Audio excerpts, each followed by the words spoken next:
여러분 다시 만났습니다. 4차 시 머신러닝의 학습 방법을 3차 시에 이어서 계속 살펴보도록 하겠습니다. 목차는 저희 앞에서 지도학습에 대해서 이야기를 좀 나눠봤는데 분류와 회귀 그리고 분류와 회귀의 차이까지는 그때 말씀을 드렸고요. 분류의 방법부터 시작하도록 하겠습니다. 그리고 비지도학습 그리고 강화학습에 대해서 살펴보면서 4차 시를 마무리하도록 하겠습니다. 자, 지도학습 중에서 분류를 앞에서 클래시피케이션 이야기를 했는데 이제 분류를 이거냐 저거냐 이렇게 분류를 하는 분류 방법 중에 사용될 수 있는 몇 가지 주요 분류 방법들이 있습니다. 하나는 이제 확률 이론을 사용하는 나이브 베이지 분류기가 있고요.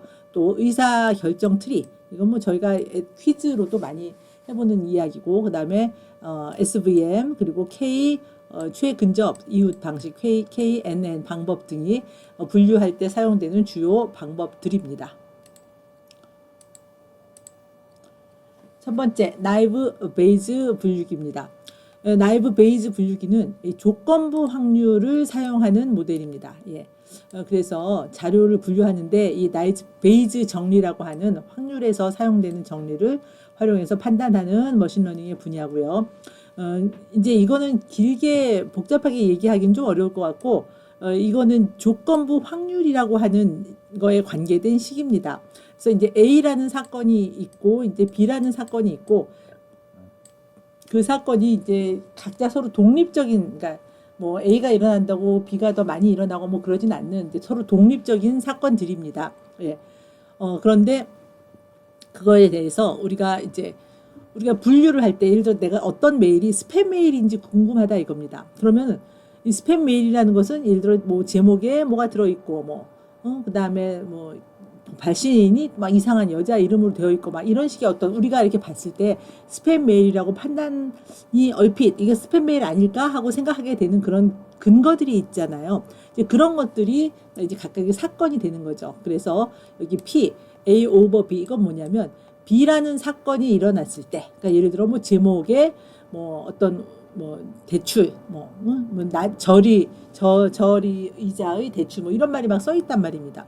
그럼 그때 그게 스팸 메일일 확률, 뭐 예를 들어 이런 식의 확률 계산, 이걸 조건부 확률이라고 하는데 그 확률 계산이 이렇게 계산이 된다. 서로 독립인 사건들에 대해서는 이렇게 계산이 된다라고 하는 어떤 베이즈 정리라고 하는 확률에서 사용되는 정리를 이용해서 스팸 메일인지 정상 메일인지 예를 들어 이런 식의 상황을 분류하는 그러한 알고리즘 머신러닝이 바로 나이브 베이즈 분류기입니다.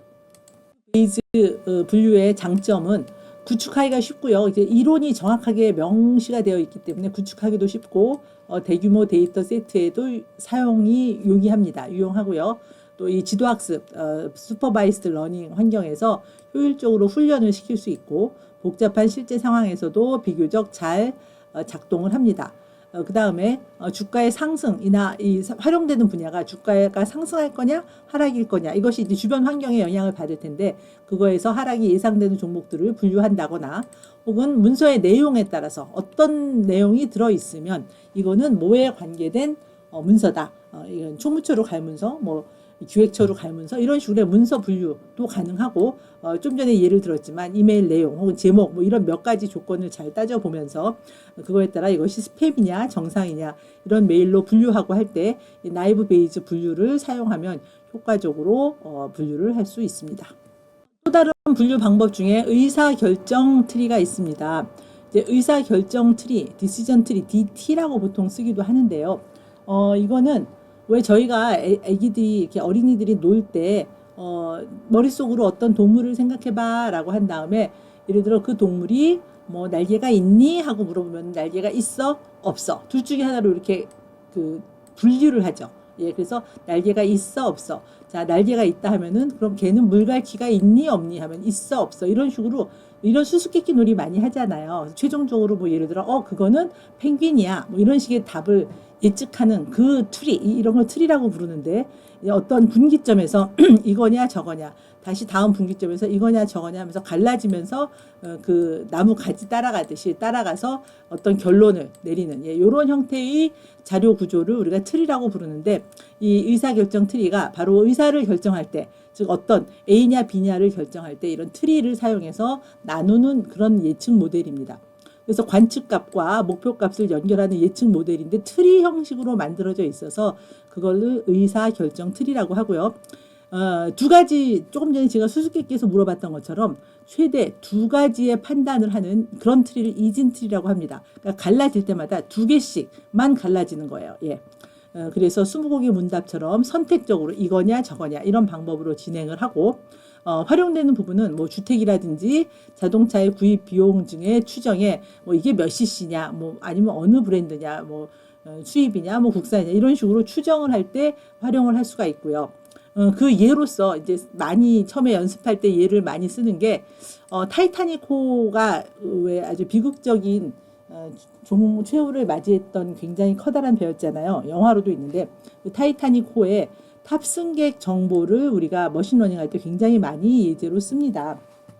그래서 이 타이타닉에 탑승한 사람들은 뭐 성별도 다를 수 있고, 뭐 친척이 같이 탔는지, 그죠? 혹은 뭐 나이가 몇 세인지, 뭐 1등실, 2등실, 3등실 어디에 탔는지 등등 그 조건에 대한 정보가 상당히 많이 남아 있고, 그리고 실제로의 그 생존과 사망이 비극적인 일이지만 그 결과 데이터가 정확하게 있잖아요. 그래서 우리가 그걸 가지고 어떤 경우에 이제 생존을 많이 했는지, 이 정도의 조건이면 내가 여자고 57세고 뭐 내가 우리 남편과 뭐 어머니와 뭐 자식과 같이 탔고 이런 몇 가지의 조건을 만족하고 있으면 내가 생존했는지 사망했는지에 대한 그런 분류를 할 때 많이 그 예제로 많이 쓰일 수 있습니다. 데이터가 의미가 있게 이제 진짜 데이터를 우리가 갖고 있기 때문에. 그래서 제가 여기서 타이타닉호 탑승객의 생존 여부를 나타내는 결정 트리를 잠깐 보여드려 볼게요.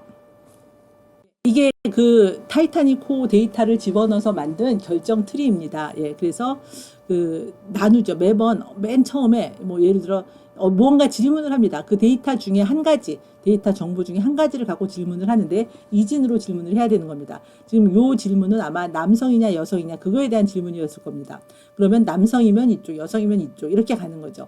그래서 어떨 때는 그러면은 그때 매 단계마다 생존이냐 사망이냐를 어쨌든 분류를 합니다. 물론 그게 100% 정확하지 않죠. 뭐 여성이라고 다 살고 뭐 남성이라고 다 죽을 수는 없으니까 정확하지는 않은데, 일단은 얘는 디시전 트리는 나름대로 그 단계를 정할 수가 있고 그 단계 하에서 나름대로 대답을 해주고, 혹은 이제 좀 더 진행을 하면은 예를 들어 그래 여성이야. 그럼 여성이면은 예를 들어 뭐 나이가 몇 살이에요? 몇 살 이하인지 몇 살 이상인지 뭐 이런 식으로 또 그때 데이터 중에서 적절한 질문을 통해서 두 가지 이거냐 저거냐를 선택할 수 있게 해서 계속 이렇게 두 가지씩 분류를 해 나갑니다.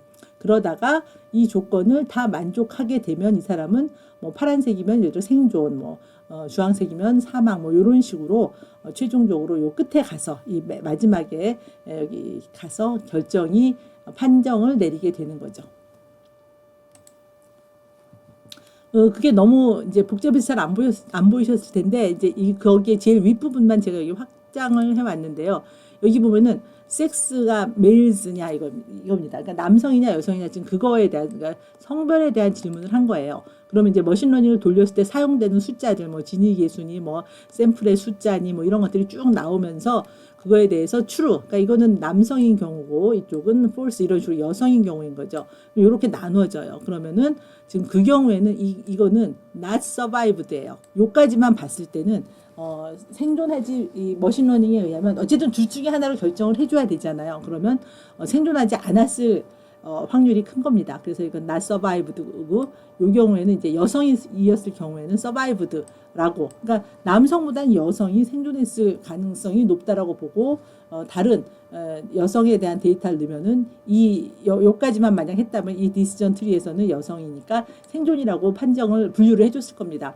근데 이제 거기서 남성 중에서도 예를 들어 뭐에 대한 정보를 다시 물어보는 거죠. 이게 시블링 스파우즈니까 형제, 자매, 남편 등 이렇게 내 동격인 나와 같은 그 레벨에 있는 내 동격인 사람들이 몇 명이 같이 탔니? 그 배에는 굉장히 많은 사람들이 타는데 이민을 가려고 가족들이 탄 경우가 많았으니까 그거에 의해서 뭐 그렇게 되면 어떻게 되고 그러니까 2.5명 이하니까 2명 이하냐 아니면 3명 이상이냐. 너무 많은 사람이 탔으면 사실은 또 그 구해주느라고 우리가 막 오히려 내가 목숨이 위험해졌을 수도 있고 혹은 그런 사람들끼리 협동해서 더 생존율이 높아졌을 수도 있어요. 근데 그거는 이제 그 데이터를 봐야 아는 문제인데 거기에서 이러냐 저러냐에 따라서 이쪽은 not survived, 이쪽은 survived 이런 식으로 나오게 되는 거죠. 그래서 매 단계 이런 식으로 하기 때문에 이 타이타닉호 탑승객의 생존 여부를 나타내는 결정 트리를 한번 여러분이 보셨고요.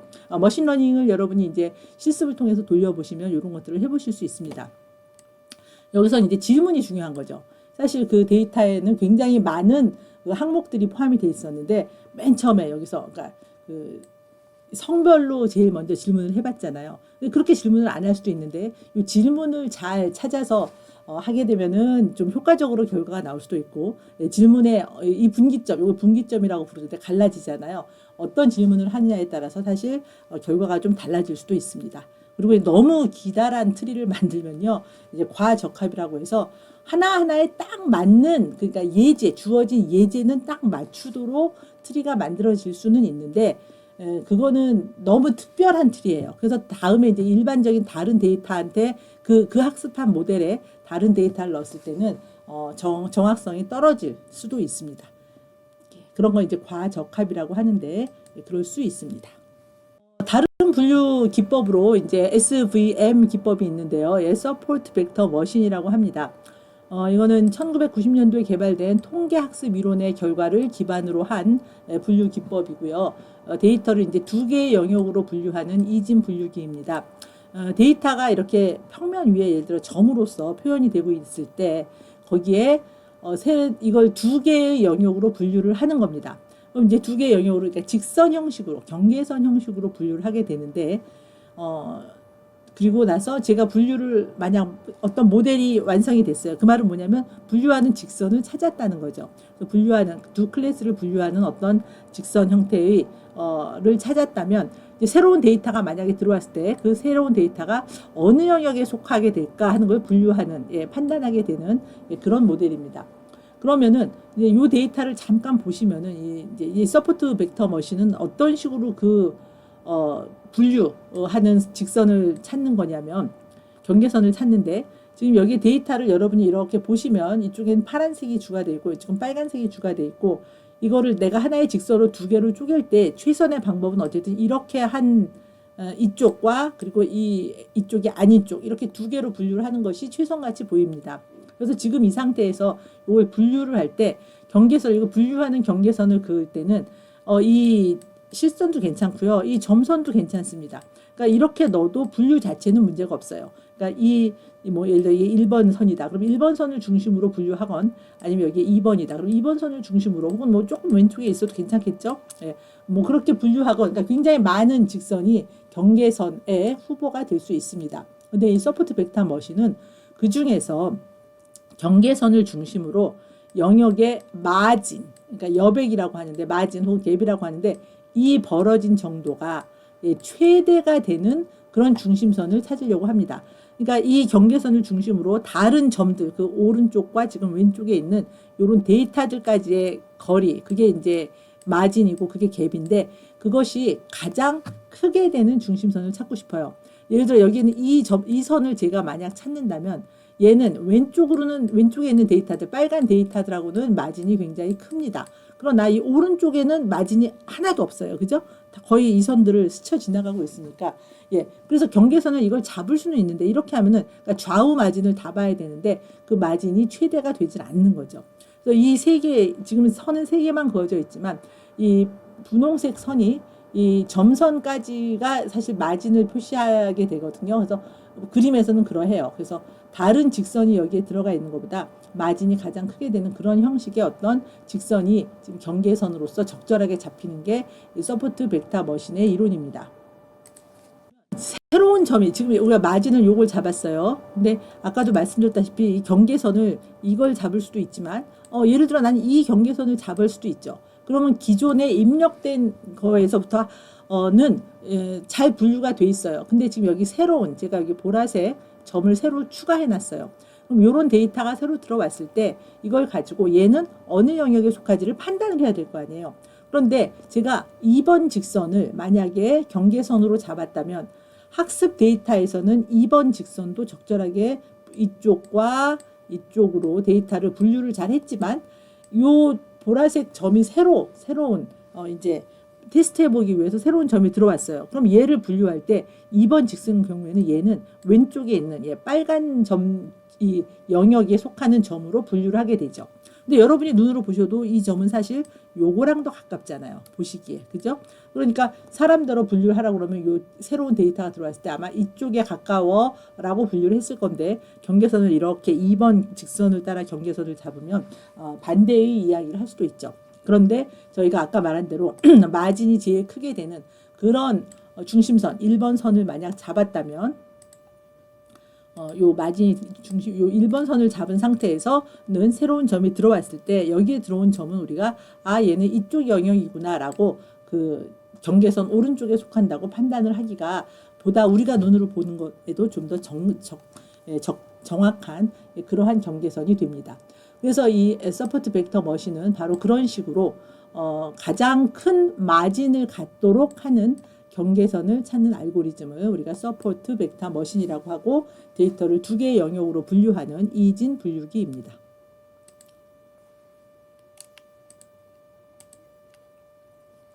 그래서 뭐 여기 얘들이 지금 고양이 뭐와 강아지의 분류가 있는데 이런 이 SVM이 유용한 부분이 어디냐면 패턴 인식과 자료 분석 등에 매우 유용한 그런 지도학습의 모델입니다. 그래서 이 뭐 분류를 하는데 고양이와 개 이럴 경우에 두 영역 사이의 여백을 최대로 하는 직선. 그래서 요 마진이 가장 커지는 요 고양이 데이터, 강아지 데이터 사이에서 가장 동시에 멀리 떨어져 있는 그러한 직선으로 잡아놓으면 여기 어떤 고양이나 개를 하나 다시 이렇게 집어넣었을 때 개가 뭐 여기에 고양이 비슷한 개가 여기에 있거나 어떤 개냥이 개 비슷한 고양이가 여기에 왔을 때 얘가 고양이인지 개인지를 판별할 때 좀 더 유용하게 쓸 수 있을 거라고 생각이 듭니다. 이번에는 지도학습 중에서 KNN 알고리즘입니다.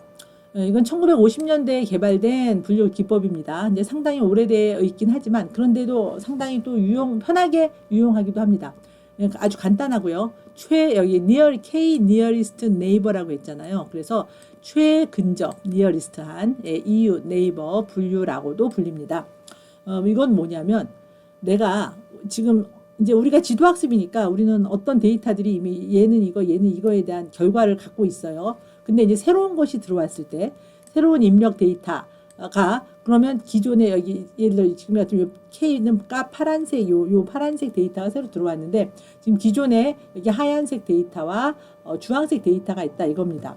그럼 K가 새로 들어왔을 때 K가 아니라 이 데이터가 새로 들어왔을 때 이 데이터를 기존에는 이제 이렇게 있었는데 왼쪽에 속한다고 해야 될지 오른쪽에 속한다고 해야 될지가 애매하단 말입니다. 그죠? 그럼 그걸 판단을 해줘야 되는데 분류를 해줘야 되는 거죠. 이 파란색 데이터는 어느 쪽 데이터니 뭐 예를 들어 왼쪽이 사과고 오른쪽이 감이면 얘는 사과니 감이니 판단을 해야 되는 상황인 거죠. 그런데 그때 쓰는 방법이 가장 가까운 것들과의 거리 계산으로 이 클래스인지 저 클래스인지 클래스를 분류하는 방식이 K nearest neighborhood 최근접 이웃 방식입니다. 그러면 K는 뭐냐? 요 K는 내 이웃의 개수를 의미합니다. 그래서 내가 이 파란색이 들어왔어요. 근데 이 K가 만약 3이에요. 지금 K가 3인 경우라면은 파란색이 들어왔고 지금 이미 하얀색 데이터와 여기 주황색 데이터는 이미 구분이 돼 있어요. 두 개의 서로 다른 클래스로 구분이 돼 있는데 파란색 데이터가 들어오면 내 주변에서 K가 3이라면 3개의 데이터를 잡습니다. 나랑 가장 가까운 거리가 가까운 거리 가깝죠? 거리가 가까운 저쪽에 있는 것보다 이게 가깝잖아요. 거리가 제일 가까운 3개의 데이터를 이렇게 잡습니다. 그래서 그런데 그 3개의 데이터 안에서 다수결로 하얀색이 많으면 나는 하얀색 데이터에 속하는 거고 주황색이 많으면 나는 주황색 쪽의 클래스에 속하는 거야 라고 하는 것이 K nearest neighborhood 방법입니다. 그래서 이웃 데이터들의 내 주변에 있는 이웃 나랑 가장 가까운 것들과 이웃인데 나랑 가장 가까운 것들과의 거리 계산으로 클래스를 분류하는 겁니다. 근데 다수결을 택하니까 결과가 나오기 위해서는 K는 반드시 홀수여야 하는 거죠. 예. 그래서 지금 K가 3인 경우에 이 파란색이 들어왔을 때의 분류 판단은 나는 주황색에 더 가까워입니다.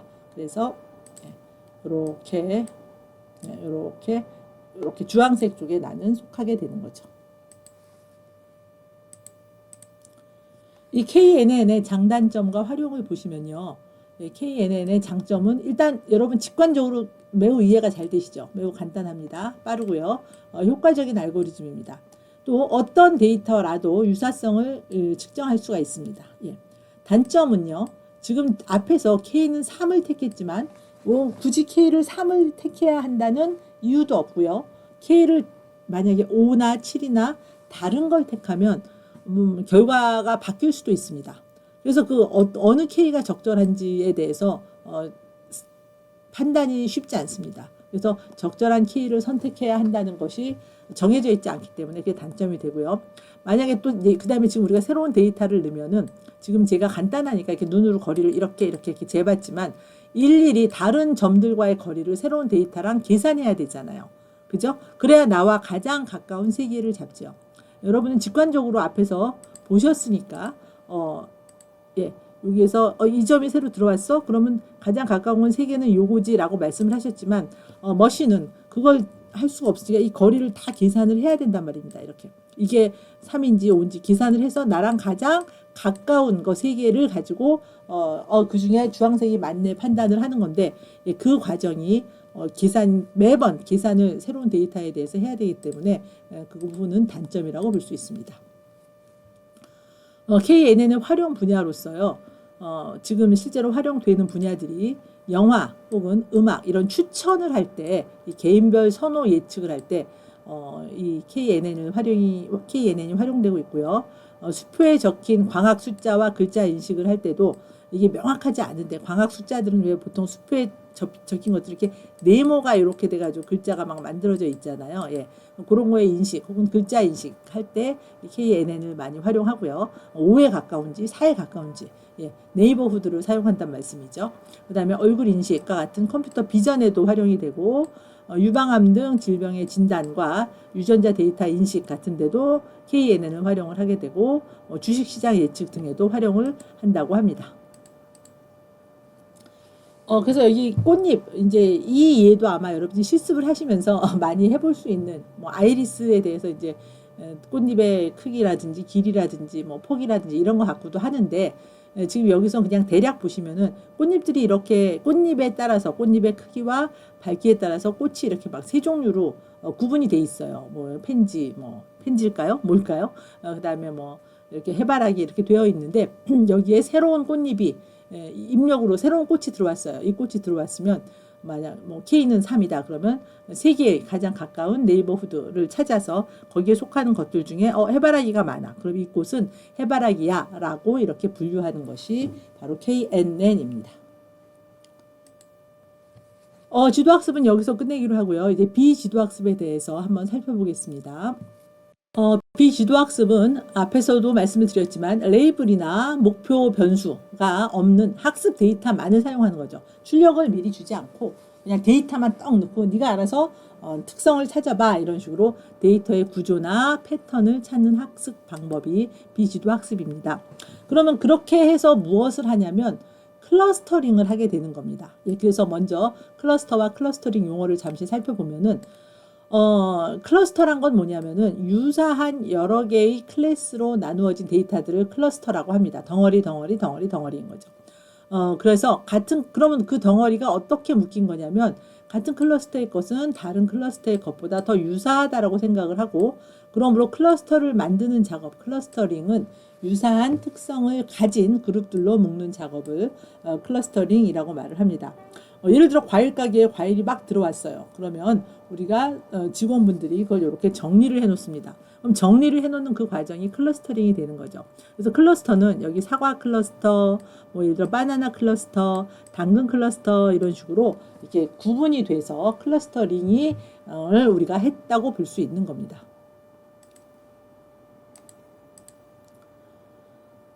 클러스터링은 지금 앞에 예제는 사실 뭐 사과, 바나나, 당근을 여러분이 워낙 명확히 아시니까 너무 클러스터링이 쉬워요. 쉬운데 이제 머신러닝에서는 자, 데이터가 이렇게 있습니다. 점점점으로 데이터가 이루어져 있는데 이 데이터를 제가 세 개로 클러스터 그게 적절한지는 차치하고 일단 세 개의 클러스터로 분류를 하고 싶습니다. 예. 만약 여러분이 이거를 세 개의 덩어리로 이 점들을 위치만 보고 지금 뭐 점 하나하나의 특징이 따로 있는 건 아니고 위치만으로 그 특징을 지금 표현하고 있잖아요. X좌표와 X1, X2 좌표 혹은 X와 Y라고 보통 우리가 쓰죠. 그 좌표로 이 위치가 그 점의 특성이 되는 겁니다. 그러니까 예를 들어 이거 뭐 키와 몸무게가 될 수도 있는 거고, 그죠? 예, 그래서 그렇게 데이터가 이렇게 수치를 가지고 점으로 표현이 되어 있는데 이걸 만약 내가 세 개의 클러스터로 나누고 싶다. 그러면 여러분은 어떻게 나누실 것 같아요? 저 같으면 여기가 좀 이렇게 막 모여 있는 것처럼 보이고 또 여기가 이렇게 좀 봉긋하고 이렇게 나름 요 정도가 약간 이게 그러니까 좀 더 모여 있는 것이 그런 모습의 분포처럼 보인다는 겁니다. 예.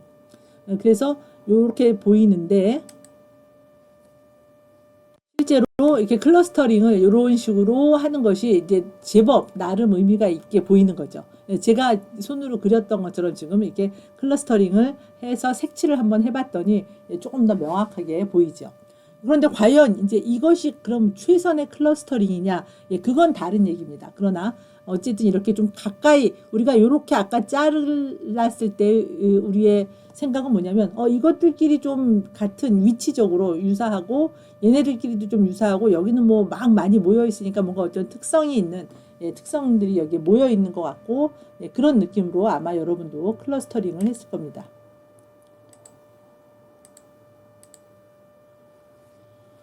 분류 앞에서 지금 분류 클래시피케이션 한 거랑 이 클러스터링 어차피 덩어리로 나누는 거 아니야? 라고 생각을 하실 수도 있는데 이제 분류라고 말을 할 때는 머신러닝에서는 구분을 분류는 지도학습에 속하는 영역이고요. 클러스터링은 비지도학습 영역입니다. 분류는 앞에서 뭐 저희가 회귀직선 얘기도 했지만 데이터를 기준에 따라 직선으로 구분을 하게 됩니다. 예. 그래서 이렇게 마진이 많은 직선으로 구분을 한다든지 어떤 아니면 회귀직선으로 구분을 한다든지 뭐 이런 식으로 기준에 따라 직선으로 구분을 하게 되고 반면에 클러스터링은 유사성에 따라서 몇 개의 클러스터들로 묶는 것을 말합니다. 그래서 요렇게 묶는 거는 클러스터링이고 직선으로 딱 분류해서 이 위험도가 뭐 적고 위험도가 큰 고객들을 이렇게 직선으로 분류하는 것은 요거는 지도학습에서의 분류했을 때의 결과라고 볼 수 있습니다. 자, 그럼 지금 비지도학습 얘기를 하면서 클러스터링 얘기를 먼저 했는데 왜냐하면 이제 비지도학습에서의 그 결과가 보통 클러스터링이 그 결과로서 제일 활용이 많이 되기 때문에 그 얘기를 먼저 했고요. 다시 비지도학습 이야기를 해보겠습니다. 비지도학습, unsupervised learning이란 주어진 입력에 대응하는 출력, 라벨링 없이 학습을 하는 겁니다. 데이터 분류에 대한 정보가 없이 시작을 하기 때문에 패턴을 찾거나 데이터를 분류하거나 할 때 자기 나름대로의 모델을 만들어내야 되는 겁니다. 그러니까 패턴을 찾아야 되는 거죠. 관계를 스스로 학습하고 이렇게 입력 데이터가 이렇게 있어요. 그럼 얘 생각에 뭐 얘는 뭐 요거하고 바나나하고 색깔도 다르죠. 그죠? 혹은 뭐 길이나 모양도 다릅니다. 또 이 사과와 뭐 예를 들어 이 사과는 또 이게 복숭아 같아요. 복숭아는 또 뭔가 사과보다 복숭아는 좀 더 동글동글하기도 하고 작기도 하고 뭐 어떤 그 패턴 그거 관계를 자기가 알아서 학습을 합니다. 그래서 이 입력 데이터를 가지고 비지도 학습을 하면은 어떤 막 모델이 만들어져서 나름대로 자기가 사과 사과라는 이름은 우리가 붙이는 거고 얘는 무언가 첫 번째 타입, 두 번째 타입 그리고 세 번째 타입 뭐 이런 식으로 분류를 뭔가 얘는 세 종류의 서로 다른 게 섞여 있는 것 같아 하는 식의 그룹으로 알아서 묶어서 묶는 것이 얘의 모델의 결과입니다. 비지도학습의 주요 응용 분야를 살펴보시면요. 결국 이제 클러스터링이 비지도학습에서의 주요 응용 결과가 됩니다. 그래서 비슷한 성향의 고객을 그룹으로 묶기. 그럼 굉장히 좋죠. 왜냐하면 내가 뭘 하려고 해도 마케팅, 목표 마케팅을 할 때도 성향이 비슷한 사람들에게 우리가 목표를 마케팅을 해야 되잖아요. 혹은 뭐 추천을 할 때도 그렇고요. 블로그에서 또 많은 주제의 그 블로그들이 있는데 주제별로 뭐 이쪽은 뭐 종교에 관심이 있고 철학에 관심이 있고 뭐 무기에 관심이 있고 이렇게 주제별로 구분하는 것도 비지도 학습에서의 그 클러스터링으로 해결을 할 수 있고요. 유사한 꽃이나 동물들끼리 묶거나 혹은 네트워크상에서 정상적인 혹은 비정상적인 이런 접근에 탐지할 때도 이게 비정상 에브노멀하다고 얘가 분류가 되는 겁니다. 클러스터링이 되는 거죠. 그런 방식의 응용이 될 수 있습니다. 머신러닝에서의 주요 비지도 학습 방법으로 대표적인 것이 K-민즈 클러스터링이라는 방법이 있고요. 그다음에 이제 여러 가지가 있는데 차원 축소가 또 주요 비지도 학습 방법입니다. 뭐 이런 것들도 다 클러스터링에 사용되는 방법이고요. 그리고 이제 추천 시스템이 또 머신러닝에서의 비지도 학습 방법이면서 실제로 응용이 굉장히 많이 되는 구글이라든지 네이버 등에서 응용이 많이 되는 그런 모델입니다. 첫 번째 K-민즈 클러스터링 방법을 살펴보면요. 이거 대표적인 보통 이제 클러스터링 방법이 중에 하나인데요. 우리말로는 K-평균 군집화라고도 합니다. 쉽고 이제 간단한 클러스터링 방법인데요. K-민즈 클러스터링, K-민즈 기억해 두시고요. 이거는 이 K는 뭐냐면 앞에서 KNN처럼 유사한 특성을 가진 K개의 데이터 그룹으로 묶는 방법입니다. 예를 들어 여기에 데이터가 이렇게 있으면 3개로 묶거나 혹은 여기 색깔별로 구분을 해봤는데 4개로 묶거나 이런 식으로 묶는데 얘네들끼리 나름 유사한 특성을 가지게 구분이 됐다라고 지금 주장을 해보는 겁니다. 좀 잘 나눠진 것 같을까요? 여러분 보시기에 이렇게 3개로 나눌 때는 이렇게 나누고 혹은 4개로 나눌 때는 뭐 여기, 그러니까 여기, 이 정도로 나누면 적절해 보이는지 모르겠는데 아직 제가 보기엔 웬만큼 잘 나눠진 것 같습니다. 그래서 이런 식으로 3개 혹은 4개를 클러스터를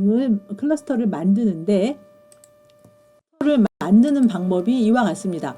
그 클러스터에는 클러스터의 중심점, 센트로이드라고 부르는 중심이 있게 됩니다. 그래서 데이터 집합을 내가 K개로 나누고 싶어요. 그럼 그 K개 안에는 각각 안에 클러스터 중심점이 있어야 되고 그 중심점을 찾는 게 사실 이 알고리즘의 핵심입니다. 그래서 우선 처음에 클러스터에는 클러스터 중심이 있습니다. 찾아요. 그러면 만들어요. 그리고 나서 각 점은 다른 중심점보다 지정된 클러스터 중심점에 더 가깝습니다. 이게 무슨 얘기냐면은 여기 지금 그래프가 여기 하나, 둘, 셋, 4개짜리의 데이터를 지금 4개의 클러스터로 나눠놨는데 여기에 보시면 별표를 표시된 것들이 클러스터 중심점입니다.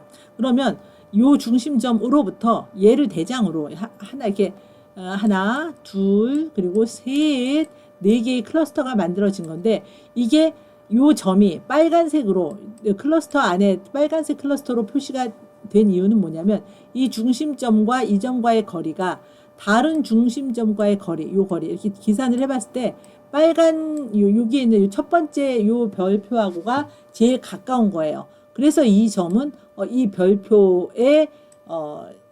별표를 중심점으로 갖는 그 클러스터에 속하는 걸로 우리가 판정을 하는 거죠. 처음에 클러스터 중심점을 잡고 중심점에 다른 중심점보다 이 중심점에 가까운 점들을 이렇게 모아놓으면 4개의 클러스터가 만들어지는 겁니다. 그런 방식으로 클러스터와 그 클러스터 중심점의 관계가 설정이 되어 있어요. 그래서 여기에서도 보면은 클러스터를 2개로 K가 2인 K-민즈 알고리즘을 작동시키면 처음에 데이터가 이렇게 있는데 여러분 눈으로 보시기에도 이건 2개 정도가 적합해 보이죠. 그래서 K를 2를 잡고 K-민즈 알고리즘을 동작을 시키면 중심점을 이렇게 잡고 그 중심점 주변에 얘와 가까운 이 초록색보다 빨간색과 가까운 점들과 여기에는 초록색 주변에는 빨간 점과의 이 거리보다는 초록 점과의 거리가 더 가까운 그런 점들이 모여서 이렇게 2개로 클러스터가 만들어지는 겁니다. 클러스터링이 된 거죠. 그래서 그 클러스터의 방법을 조금 요약을 다시 한번 해볼게요. 그럼 처음에 시작은 어떻게 하냐면 군집의 개수를 설정을 합니다. 당연히 2개를 할 거냐 3개를 할 거냐 그걸 설정을 해야 되고 그 다음에 초기 중심점을 설정을 합니다. 자, 이 부분이 초기 중심점은 뭐여야 돼가 딱 정해져 있는 게 아니라 대충 어떤 뭐 원리들은 있는데 어쨌든 여러분이 일을 한다면 초기 중심점을 적절히 K 개수가 3개면 3개만큼, 2개면 2개만큼 설정을 해주는 겁니다. 그리고 나서 그 중심점을 이용해서 데이터를 군집에 할당 혹은 배정을 하게 되고, 그러고 나서 배정을 해서 이렇게 했는데 과연 그 중심점이 진짜 가장 좋은 적절한 중심점인지는 또 약간 다른 얘기가 돼요. 그래서 자, 여기 4번 중심점을 재설정을 해줘야 됩니다. 갱신. 예. 그리고 나서 그 갱신된 점을 바탕으로 다시 데이터를 군집에 재할당을 하고, 다시 그러면 새로 만들어진 클러스터들에 대해서 또 중심점을 재설정하고, 이 과정을 계속 반복을 해서 더 이상 중심점이 변동이 없을 때까지 이 과정을 반복을 하게 됩니다. 예. 그런데 여기 중심점 재설정 4번 과정에서 여기서 보시면은 4번 모든 주어진 데이터의 군집 배정이 끝나면 군집의 중심점을 새로 잘 잡는데 대장을 다시 뽑는 겁니다. 근데 어떻게 잡냐면 그 군집이 속하는 데이터들의 평균에 위치한 혹은 가장 중간에 위치한 지점으로 계산을 해서 좌표를 가지고 계산을 해서 가장 중간 평균에 위치한 지점으로 재설정을 하고, 그리고 다시 데이터를 군집에 재할당하면은 처음엔 좀 바뀔 수 있어요. 데이터 군집 자체가. 왜냐하면 중심점이 바뀌었기 때문에 바뀔 수 있어요. 근데 이제 그 과정을 몇 번 되풀이하다가 이게 더 이상 이제 최적의 어떤 해에 도달을 해서 더 이상 이 방법으로 중심점의 이동이 없으면 그러면 저희가 클러스터링이 마무리된 겁니다. 이 방법의 장점, K-민스 클러스터링의 방법의 장점은 눈으로 딱 직관적이잖아요. 알고리즘이 간단하고요. 수행 속도가 굉장히 빠를 수 있습니다. 당연히 얘는 비지도 학습이기 때문에 주어진 데이터에 대한 사전 정보 없이 클러스터링을 하고요. 데이터를 분류하는 머신러닝과 데이터 마이닝의 도구로 아주 훌륭하게 역할을 합니다. 근데 단점은, 자, 그럼 클러스터링의 개수 K는 누가 주자 이거죠. 이거를 저희가 처음에 적절하게 설정을 해야 되는 거기 때문에 개수를 처음에 어떻게 설정하느냐, 그리고 중심점도 사실 중심점이 처음에는 어디가 중심이 되는 게 적절한지 모르잖아요. 모르니까 저희가 계속 학습을 하는 거잖아요. 그래서 최초로 지정하는 중심점들에 따라서 결과가 다소 달라질 수도 있습니다. 결과가 적합하지 않을 수도 있는 거죠. 그런 단점도 있습니다. 그러나 단순하면서도 아주 쓸모가 많은 방법이고요. 이 K-민스 클러스터링의 활용 분야가 이와 같이 많습니다. 통계, 주어진 데이터의 분류나 성향을 분석하거나 전자상거래에서 지금 고객의 구매 이력을 가지고 고객을 적절히 세분을 할 수가 있는 거죠. 이게 다 비지도 학습이기 때문에 그냥 분류를 하는 게 아니라 이렇게 분류를 하는데 클래시피케이션이 아니라 이게 클러스터링을 하게 되는 겁니다. 그리고 건강 관리를 해서 질병과 치료를 위한 패턴을 탐지를 해낸다거나, 뭐 유사한 이미지를 그룹화한다거나 어떤 패턴들, 영상들 이런 걸 보고, 또 재무에서는 신용카드의 사용 형태를 보고 사기를 탐지한다거나, 혹은 뭐 매출 등을 토대로 이걸 학습해서 회사의 등급을 분류를 한다거나, 어디에 적합한가, 혹은 뭐 기술적인 측면에서는 네트워크에 악의적인 어떤 침입, 악의적인 활동이 있을 수 있잖아요. 해커가 들어올 수 있죠. 그런 부분을 탐지를 하거나, 혹은 폭풍을 예측한다거나, 기상에서 기상 예보할 때, 이런 다양한 분야의 K-민스 클러스터링이 활용이 가능합니다. 이번에는 비지도 학습에서 차원 축소를 한번 살펴보도록 하겠습니다. 저희가 이제 빅데이터를 분석을 하고 싶은데, 빅데이터, 그러니까 머신러닝을 통해서 어떤 결과를 얻고 싶은데, 데이터를 많이 넣으면 그만큼 아마 결과도 정확하게 얻지 않을까? 뭐 이런 생각이 듭니다. 그래서 데이터가 많을수록 좋은가라는 질문을 하게 되는데, 만약에 그거는 상황에 따라 다른 것 같아요. 만약에 제가 어떤 그 사람의 데이터를 보고 성별을 구분하고 싶어요. 근데 그 성별에 대해서, 그 사람에 대해서 굉장히 다양한 특징 정보가 주어져 있을 때, 과연 성별을 구분하기 위해서 그 특징 정보가 다 필요한가? 다 써야만 정확한 결과를 얻을 수 있을까라고 생각해 보시면 그렇지 않죠. 만약에 그 다양한 특징 정보, 뭐 키는 얼마, 몸무게는 얼마, 뭐 초등학교 때 어디 살았고, 뭐 이런 특징 정보가 사실은 성별을 구분할 때는 영향을 별로 안 미칠 수가 있어요. 그죠? 키나 몸무게는 약간의 힌트를 줄 수는 있으나 그렇게 정확한 정보는 아니잖아요. 근데 만약에 그 데이터, 빅데이터 안에 염색체에 대한 정보만 있어. 그러면 우리는 그냥 그 데이터만 사용하면 되지 다른 특성 데이터를 사용할 필요는 없는 겁니다. 그래서 데이터에서 이제 변수의 수, 그러니까 그 사람의 키, 몸무게 이런 것들 우리가 변수라고 말하는 거예요. 그러니까 뭐 염색체, 뭐 성적, 뭐 나이, 뭐 이런 것들을 다 변수라고 말을 하는데 그래서 그 데이터에서 그런 변수들을 우리가 차원이라고 말을 해요. 변수의 수를. 그러니까 차원이 크다는 것은 변수가 많다는 의미가 되는데 내가 어떤 데이터에서 이 사람이 남자인지 여성인지 그걸 구분하기 위해서 차원이 굉장히 많으면 그 많은 차원이 크면 시각화도 어렵고 그 데이터를 이해하기도 어렵고 분석하기도 어렵기 때문에 차원을 핵심적인 걸로 줄이는 기법을 사람들이 고민을 합니다. 그 기법을 우리가 차원 축소라고 말을 합니다. 예. 지금 위에서 딱 그 예에서는 염색체라는 그 특성만 보면은 성별은 거의 분류가 그러니까 클러스터링이 되는 거죠. 남성과 여성으로. 예. 그래서 그러면 과연 그 염색체라는 특성이 과연 어떻게 가장 좋은 특성인지 어떻게 아느냐. 예, 그런 부분이 바로 차원 축소에서의 문제가 되는 겁니다.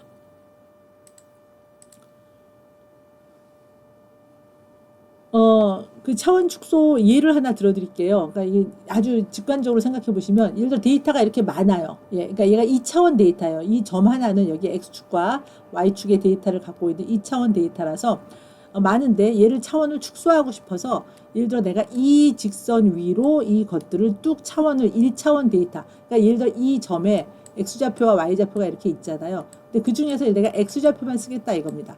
그러면은 점이 뚝뚝 떨어지는데 여기에 이 점과 이 점, 이 데이터와 이 데이터는 틀림없이 다른 데이터인데 뚝 떨어지면서 하나의 점으로 합쳐져 버리죠.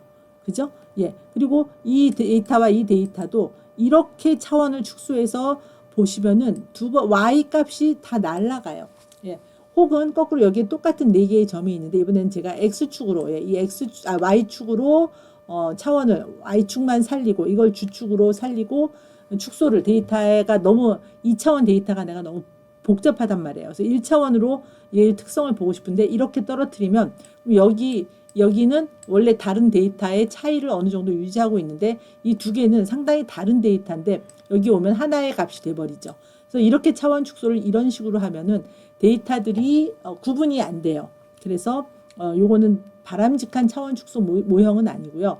여기 보시면은 제가 2차원 데이터를 1차원으로 축소를 하는데 선을 요렇게 이걸 주축으로 선을 긋고 요렇게 수직으로 뚝뚝 우리 그 수선의 발을 내린다는 말을 아시는지 모르겠는데 요렇게 수직으로 뚝뚝 떨어뜨려요. 그러면 점이 4개가 다 달라지죠. 예.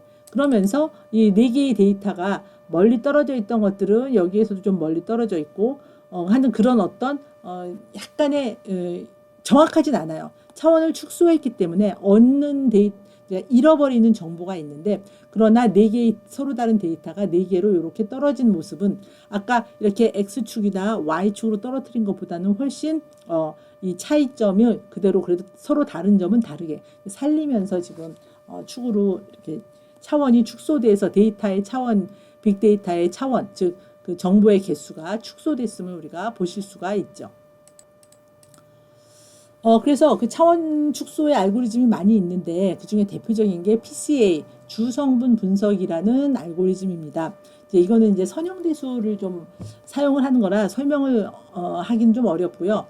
PCA라는 그런 알고리즘이 있어서 얘는 여러 변수 간에 존재하는 상관관계를 이용해서 이를 대표하는 주성분, 아까 예제에서 남성 여성 그 예제에서 본다면 염색체에 대한 것이 주성분이 되겠죠. 예. 이를 대표하는 주성분을 추출해 차원을 축소하는 기법입니다.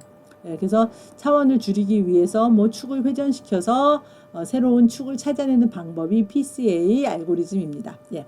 그래서 몇 개의 점은 서로 겹치게 될 수도 있어요. 이 앞에 예에서도 보셨지만 앞에는 워낙 간단한 4개의 점 갖고 제가 예를 보여드렸지만 실제로 굉장히 많은 데이터를 가지고 차원 축소를 하다 보면은 부득이하게 제가 좋은 주성분을 추출해서 좋은 바람직한 축을 찾으려고 노력은 했으나 서로 겹치게 될 수도 있고 그 경우에 정보의 유실, 서로 달랐던 데이터가 같은 데이터가 돼버리잖아요.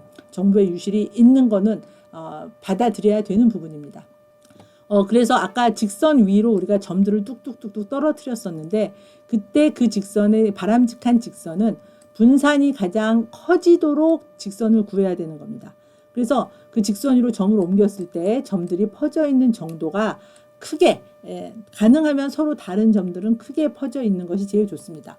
점들을 뚝뚝 떨어뜨렸는데 막 겹쳐지는 것보다는 뚝뚝뚝 또 서로 다른 점들이 크게 넓게 퍼져 한 직선 위에 넓게 퍼져 있는 정도를 크게 유지하는 그런 모습을 생각해 보시면 됩니다. 예, 그렇게 분산이 가장 커지도록 찾고자 그 어떤 차원을 축소하고 싶은 거고요. 차원을 축소해 놓으면 예를 들어 10차원짜리 데이터들이 있으면 제가 그걸 한눈으로 볼 수가 없잖아요. 그런데 차원 축소를 하면은 이제 뭐 2개나 3개나 하나나 이런 식으로 차원 축소를 해 놓으면 시각화에 훨씬 유리합니다. 그래서 PCA가 그 데이터의 빅데이터를 차원을 축소해서 시각화를 할 때 유리합니다. 그래서 시각화를 위해 사용되며 다차원의 시각화도 가능합니다. 학습의 또 다른 클러스터링 방법 중에 하나는 추천 시스템, 리코멘더 시스템입니다. 이거는 뭐 너무나 유용할 것 같이 보이죠. 생각해보면은, 그죠? 예, 진짜 네이버나 구글 등에서 상업적으로 활용하고 있는 그런 방법을 알고리즘을 말하는데, 사용자의 선호도를 예측을 하는 정보 필터링의 일종이고, 추천을 위해서 연관 데이터를 정의하는 것에, 그러니까 누가 비슷한 사람인지, 누가 뭐 예를 들어 뭐 취미가 비슷할지, 누가 같은 종류의 비슷한 종류의 책을 살지 뭐 이런 식의 연관 데이터 정의에 도움을 주는 클러스터링 방법이 추천 시스템입니다. 예를 들어 여러분도 많이 경험을 해보셨을 거예요. 검색해본 책, 내가 검색해본 책이나 뭐 관심 있을 것 같은 동영상, 뭐 내가 알 수 있는 친구, 뭐 페이스북 같은 데서 이런 거에 추천하는 이 추천할 때 사용하는 시스템입니다. 우리 진짜 추천 많이 받죠. 여러분 뭐 배달하려고 주문을 하려고 배달 앱에 들어가시거나 혹은 뭐 어디 뭐 옷 같은 거 사러 온라인 상점에 들어가거나 하면은 막 이렇게 추천을 뭐 강은주님이 좋아하실 것 같은 옷이에요. 뭐 이런 식의 막 추천이 막 날라오는데 그 추천을 하는 근거가 바로 이 비지도학습을 통한 추천 시스템입니다. 그래서 이 친구하고 이 친구는 아마 같은 책을 여기 지금 보시면은 이 친구가 이 3개를 샀어요. 근데 요 남자분은 요 2개를 샀네요. 그러면 추천 시스템에서는 이 남자분은 아마 이 책을 마저 추천해주면 잘 사지 않을까. 왜냐하면은 이 여자분하고 무려 2개의 책이 공통으로 겹치니까 3번째 책도 추천을 해주면 사지 않을까. 이런 식의 추측을 하게 되는 것이 이 추천 시스템의 원리입니다. 이쪽에서 요 3분을 보시면은 이 가운데 있는 사람이 하나, 둘, 셋, 4개의 책을 구입을 했는데 이 왼쪽에 있는 사람은 구입을 했는데 하나만 겹쳐요. 그러니까 이 왼쪽에 있는 사람과 가운데 있는 사람 사이에는 별로 뭐 연관이 있는 것 같지 않아요. 그러면은 이 사람이 산 책을 왼쪽에 있는 이 사람한테 굳이 권하지 않는 거죠. 근데 요 이분과 이분 오른쪽에 있는 2 사람을 보시면은 또 마찬가지로 3개의 책을 공통으로 샀단 말이에요. 그러면은 이분이 샀던 요 4번째의 책도 권할만 하지 싶어요. 예, 그래서 같은 비슷한 걸 이렇게 권해주는 그런 시스템이 추천 시스템입니다. 교보문고에서 책을 한번 검색하면 그 사람이 이전에 검색했던 도서나 관련 도서를 알려주거나 혹은 사용자의 검색 경험 정보를 파악해서 적절한 광고를 내보내 줍니다. 그래서 제가 뭔가 구입을 하나 하고 싶어서 책을 검색을 하면 저한테 이 책을 구입하신 분들이 함께 산 책, 너네가 아마 비슷할 거다. 너한테 이걸 추천해주면 네가 사고 싶지 않을까? 이렇게 해주는 거고 또 이 책을 구입하신 분들이 또 많이 산 책, 함께 산 책, 많이 산 책 막 이런 식으로 우리에게 적절한 광고를 내보내곤 합니다. 도서를 검색했던 경험 혹은 우리가 뭐 배달 앱을 시켜 먹고 좋아요를 누를 경험 이런 것들이 다 쌓여서 그게 바로 빅데이터가 돼서 이런 추천 시스템의 밑바탕 재료가 된 거죠. 그 외에 앞에서 설명했지만 비지도 학습 방법에 뭐 가우스 혼합 모델, 뭐 계층적 클러스터링, 또 추천 차원 축소에서 PCA는 설명을 잠깐 드렸고 뭐 또 다른 뭐 정규 분포를 이용한 TSNE 등의 방법 등이 또 있습니다. 예, 이것들이 다 비지도 학습의 방법이라고 눈에만 익혀두시면 좋겠습니다. 그래서 지도 학습과 비지도 학습의 특징을 비교를 해보면요.